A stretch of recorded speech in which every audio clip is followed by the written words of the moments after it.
Yeah, good evening, all of you. Hello. Good evening, sir. Yeah, good evening. Yeah, మన శైలిలా prepare అయ్యావా sample document? Hello. Yeah శైలిలా చెప్తావా sample documents? Hello sir. Sir yeah చెప్తాను sir. చెప్తావా prepare అయినావా? Sir నేను చూసుకున్నాను sir. PPT prepare ఏం చేయలేదు sir. నేను జర్నీలో ఉన్నాను. నార్మల్గా చెప్తాను. ఓకే, అంటే ఇప్పుడు క్లాస్ చెప్తావా లేదంటే జస్ట్ ఊరికే క్యాజువల్ గా చెప్తావా? రేపట్లా పీపీటీ ప్రిపేర్ చేసి చెప్తాను.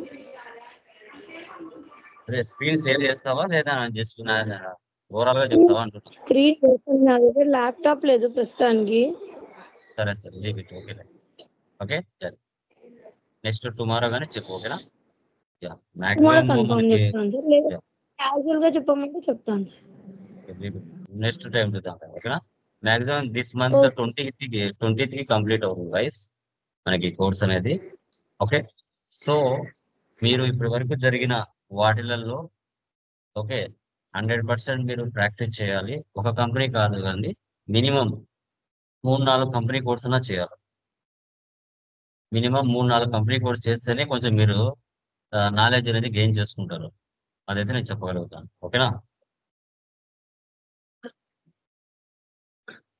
పవర్ పాయింట్ కనబడుతుందమ్మా? పీపీటీ కనబడుతుందా? Please confirm once. సార్ చూడండి, P2P ప్రాసెస్.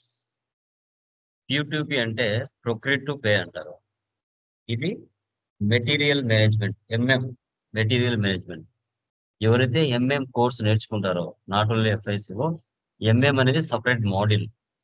అది ఎవరైతే నేర్చుకుంటారో వారు దీన్ని ఎక్కువగా యూజ్ చేస్తారు కంపెనీస్ లో. ఓకే, దీనికి సంబంధించిన డెఫినేషన్ మనం చూసుకుంటే like procure to pay is the process of obtaining and managing the raw material needed for manufacturing product and providing services. Me point of వ్యూలో అసలు P2P ఇది ఎందుకు యూజ్ చేస్తారు చెప్పండి? మెటీరియల్ మేనేజ్మెంట్ అనేది ఎందుకు యూజ్ చేస్తారు? ఒక ప్రోడక్ట్ తయారవ్వాలంటే, ఫర్ ఎగ్జాంపుల్ ఒక కంప్యూటర్ తయారు చేయాలంటే ఏమేం కావాలి? రా మెటీరియల్ చెప్పండి, ఏమేం కావాలమ్మా? ఒక కంప్యూటర్ తయారవ్వాలంటే దానికి సంబంధించిన రా మెటీరియల్ ఏమేం కావాలి?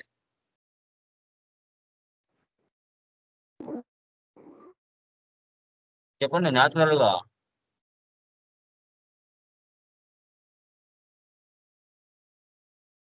తెలీదా?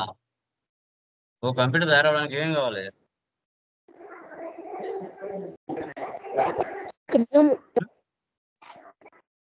జనరల్ గా చెప్పండి.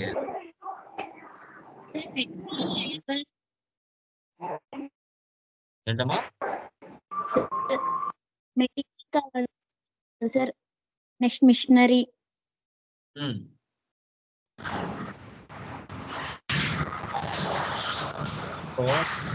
Mother board, RAM, graphic card, processor. Okay, ఇవన్నీ కావాలి కదా. కంప్యూటర్ తయారవ్వాలంటే అవన్నీ మనకు కావాలి. అలాగే ప్రతి కంపెనీలో కూడా ఒక ప్రోడక్ట్ తయారవ్వాలంటే వాటికి సంబంధించిన మెటీరియల్స్ కానీ సర్వీసెస్ కానీ మనం ఎంఎంలో మెయింటైన్ చేస్తాం. తర్వాత ఆ సర్వీసెస్ కూడా మనం యూజ్ చేస్తాం అనే దాని గురించి టుడే క్లాస్లో మనము ఓవర్ వ్యూ అండ్ డిస్కషన్ చేయడం జరుగుతుంది. చూడండి, P2P సైకిల్ మనం 2 రకాలుగా చెప్పొచ్చు, ప్రాబ్లం లేదు. MRP, quotation, vendor selection, contract, agreement, purchase requisition, purchase order, goods receipt, invoice receipt, vendor payment, reconciliation. ఇలాగనే చెప్తారు. Material requirement planning, vendor selection, request for quotations, purchase requisition, purchase order, goods receipt, invoice receipt, vendor payment, reconciliation. ఇలాగనే చెప్పొచ్చు. Okay, ఇప్పుడు MRP అన్నారండి, material requirement planning అన్నారు. ఇప్పుడు మన business market లో ఒక సప్లయర్ దగ్గరికి వెళ్ళింది, పర్చేజ్ చేయాలి, స్టాక్ ఆర్ గూడ్స్ పర్చేజ్ చేయాలి. అలా స్టాక్ ఆర్ గూడ్స్ పర్చేజ్ చేయాలి అన్నప్పుడు ఫస్ట్ ఒక వెండర్ దగ్గరికి వెళ్ళినప్పుడు మనము క్యాజువల్ గా ఏం అడుగుతాము ఒక కస్టమర్ కి, ఒక వెండర్ కి చెప్పండి.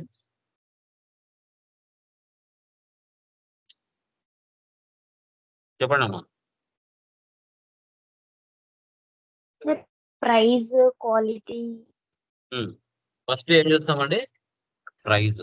ఫస్ట్ ఏం చూస్తాం? Price. ప్రైజ్ అనేది చూస్తాం. ఆ సప్లయర్ ఎలాంటి రా మెటీరియల్ మార్కెట్ లో సప్లై చేస్తున్నాడు. ఓకే, మన బిజినెస్ కి రా మెటీరియల్ ఎంత అవసరము, సో ఆ సప్లయర్ మనకు ఎంత వరకు సప్లై చేయగలుగుతాడు, అతని యొక్క కంపెనీ ప్రాసెస్ ఏంటి, ప్రొసీజర్ ఏంటి, ప్రైజింగ్ ఏమున్నాయి, మెటీరియల్ వాల్యుయేషన్ ఏముంది, ఇవన్నీ ఫస్ట్ మనము ప్రైస్ అనేది చూస్తాం. ఇప్పుడు మీరు షర్ట్ కొనడానికి వెళ్ళినా, మొబైల్ కొనడానికి వెళ్ళినా, కార్ కొనడానికి వెళ్ళినా ఫస్ట్ మీరు ఏం చేస్తారు? ఎంఆర్పి తెలుసుకుంటారు. ఫస్ట్ ఏం చేస్తారు? ఎంఆర్పి అనేది తెలుసుకుంటారు. ఓకే, సో ఎంఆర్పి తెలుసుకున్నారు, ఆ మెటీరియల్ గురించి బాగా దాని యొక్క క్వాలిటీ, క్వాంటిటీ అంతా తెలుసుకున్నారు, బాగుంది. ఓకే, తర్వాత ఏం చేస్తారు? మీరు ఒకే వెండర్ దగ్గర వెళ్తారా? మార్కెట్ లో ఒక 10 వెండర్స్ ని కలుస్తారు. 10 వెండర్స్ ని కలిసి సెలెక్షన్ చేసుకుంటారు.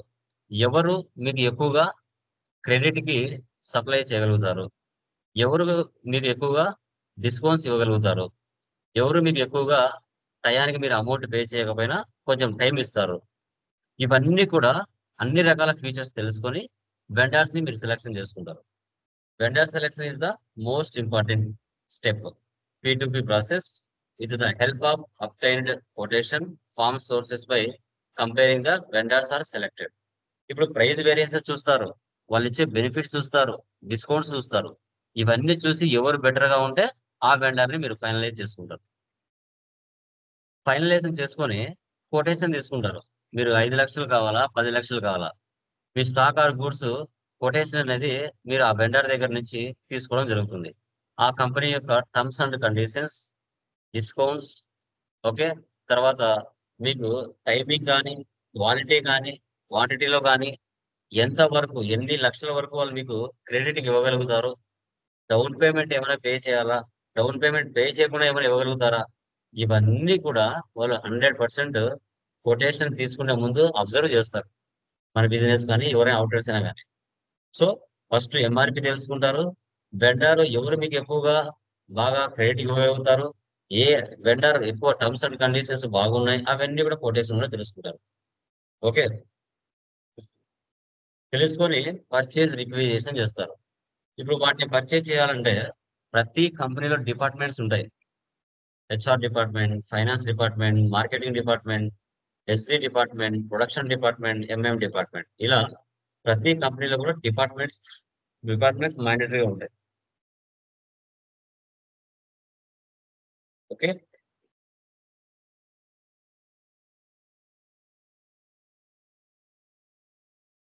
ఓకే, ఇప్పుడు ఏ డిపార్ట్మెంట్ లో ఎక్స్పెన్సెస్ జరిగినా, ఇన్కమ్స్ జరిగినా, సో ఫైనల్ గా అప్రూవ్ చేయాల్సిన ఎవరు? ఫైనాన్స్ డిపార్ట్మెంట్ అప్రూవ్ చేయాలి.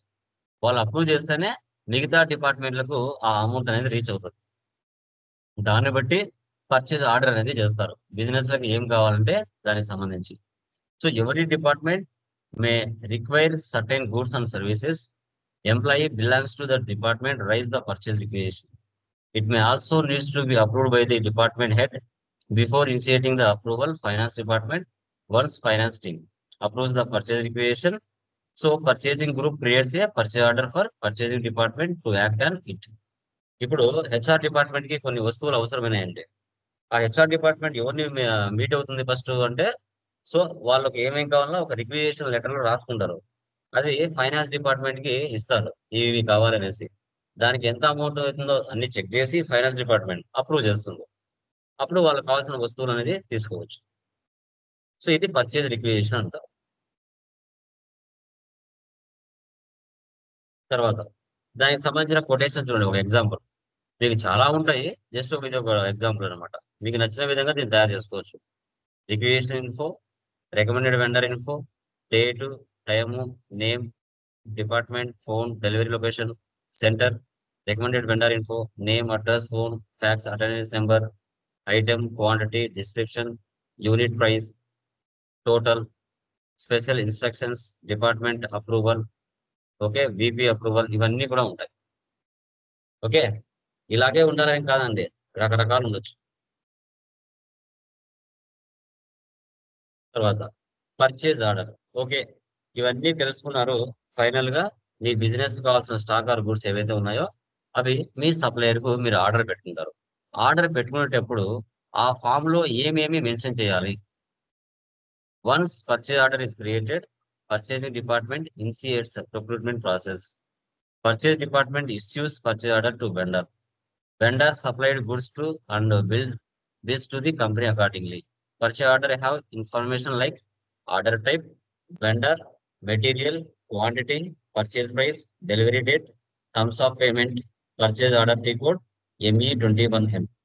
ఇప్పుడు మీరు ఆర్డర్ పెట్టేటప్పుడు వాటిలో ఉండవలసిన ఇన్ఫర్మేషన్, మినిమం ఇన్ఫర్మేషన్ ఏమేమి ఉండాలి అంటే, ఆర్డర్ టైప్ ఏంటిది, పర్చేజ్ ఆర్డరా, సేల్స్ ఆర్డరా, సో వెండరా, కస్టమరా, మెటీరియల్ ఏం కావాలి, క్వాంటిటీ ఎంత కావాలి, పర్చేజ్ ప్రైస్ ఎంత, డెలివరీ ఏ డేట్ లో ఇస్తారు, వాళ్ళ యొక్క పేమెంట్ టర్మ్స్ ఏమున్నాయి, ఇవన్నీ కూడా ఆర్డర్ ఫామ్ లో మెన్షన్ చేస్తారు.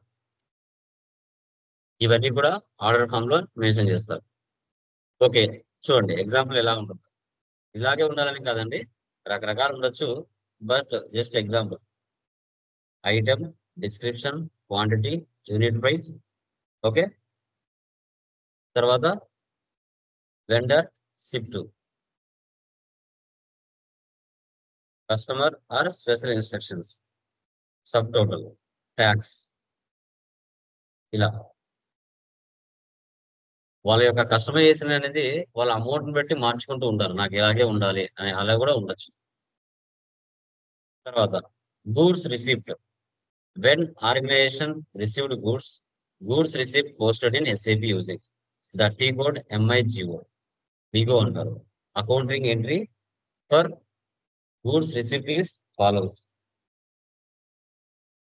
Okay, so example, inventory account to GRIR clearing account.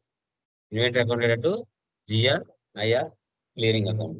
మీకు ఇంటర్వ్యూలో అడిగిన చెప్పాలమ్మా, what is the general entry లేకుంటే accounting entry, goods receipt accounting entry ఏంటి పర్చేజ్ ఆర్డర్ లో అని అడుగుతారు. అప్పుడు మీరు inventory account to GRIR clearing account అనాలి. GR అంటే గూడ్స్ రిసిప్ట్, IR అంటే ఇన్వాయిస్ రిసిప్ట్ అంటారు. ఓకే, సో ఎప్పుడంటే ఇది మనం ఏంటంటే, ఇప్పుడు ఒక సప్లయర్ కి మనం ఆర్డర్ పెట్టే ప్రాసెస్ ఇదంతా కూడా. ఓకే, ఓకే, తర్వాత గూడ్స్ రిసిప్ట్ అనమాట. తర్వాత నెక్స్ట్ ఏంది, invoice receipt. When organisation receives invoice receipt, it is it posted in SAP using T code MIRO అంటే మీరో అంటారు. Accounting entry for goods receipt is follows. ఇక్కడ GRIR clearing account to bank clearing account అని చెప్పారు. GRIR clearing account to bank clearing account. ఇవి కూడా ఇంటర్వ్యూలో అడుగుతారు, అడిగినప్పుడు చెప్పాలి. గూడ్స్ రిసిప్ట్ అకౌంటింగ్ ఎంట్రీ ఏంటి, ఇన్వాయిస్ రిసిప్ట్ అకౌంటింగ్ ఎంట్రీ ఏంటి అనేది అడిగినప్పుడు చెప్పాలి. పర్చేజ్ ఆర్డర్ లో వస్తుంది. సో తర్వాత వెండర్ పేమెంట్. ఇప్పుడు మీరు ఆర్డర్ పెట్టుకున్నారు, ఇన్వాయిస్ వచ్చింది, తర్వాత మనం వెండర్స్ కి డబ్బులు పే చేయాలిగా. సో అప్పుడు vendor payment, like vendor payment can be done through manually F-53. Automatically vendor account to bank clearing account, vendor account to bank clearing account. తర్వాత reconciliation account. After receiving bank statement is uploaded in SAP. Automatic reconciliation happens. We have accounting entry as follows. Bank clearing account to main bank account. Bank clearing account to main bank account. Interviews లో వీటి 4 అడిగినప్పుడు మీరు చెప్పాలి. Okay, reconciliation. Okay, దీన్ని మనం P2P అంటారు. P2P FI to MM integration ఉంటుంది. Maximum MM consultants ఎవరైతే ఉంటారో కంపెనీలో వాళ్ళు చేస్తారు. బట్ మీరు కూడా తెలుసుకుంటే బెటర్ అవుతుంది. బట్ దీనికంటూ ఒక 30 కాన్ఫిగరేషన్స్ ఉంటుంది. చాలా కొంచెం టఫ్ అనొచ్చు, కొంచెం ఈజీ అనొచ్చు. ఇది మాక్సిమం మీ వరకు రాదు. కంపెనీలో MM కన్సల్టెంట్స్ ఉంటారు కాబట్టి వాళ్ళు చేస్తారు. బట్ మినిమం మీకు ఓవర్ వ్యూ అనేది తెలుసుకోవాలనే ఉద్దేశంతో ఇది డిస్కస్ చేశాం. ఓకే, చూడండి నెక్స్ట్ వన్ చూడండి.